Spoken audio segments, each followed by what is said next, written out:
మహిళలు 5 శుక్రవారాలు అమ్మవారికి ఎండు ద్రాక్ష నైవేద్యం పెడితే భర్తకు సంపాదన రెట్టింపు అవుతుంది. అలాగే ఒక పసుపు వస్త్రం తీసుకొని శుక్రవారం పూట అందులో పచ్చకర్పూరం ఉంచండి. పచ్చకర్పూరం చాలా శక్తివంతమైంది, లక్ష్మీదేవికి ఇష్టం, విష్ణుమూర్తికి ఎంతో ప్రీతిపాత్రం. ఆ పచ్చకర్పూరాన్ని పసుపు వస్త్రంలో ఉంచి మూటగట్టి ఆ మూట పూజ గదిలో పెట్టి రోజు ఆ మూటకు ఆడవాళ్ళ అగరబత్తులు చూపిస్తూ ఉండండి. ప్రతి శుక్రవారం ఆ మూటకు ధూపం వేయండి. భర్తకు విపరీతంగా అదృష్టం కలిసి వస్తుంది, సంపాదన రెట్టింపు అవుతూ ఉంటుంది. అలాగే ఆడవాళ్ళు వంటగదిలో యాలకులు ఆకుపచ్చ రంగులో ఉండేలాగా చూసుకోవాలి.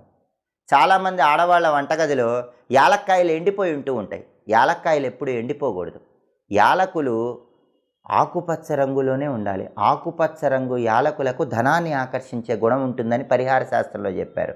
అందుకే అసలు ఆడవాళ్ళు ఎవరైనా సరే శుక్రవారం రోజు ఒక పసుపు రంగు వస్త్రంలో 5 యాలకులు మూటగట్టి ధనం దాచుకునే బీరువాలో పెట్టుకుని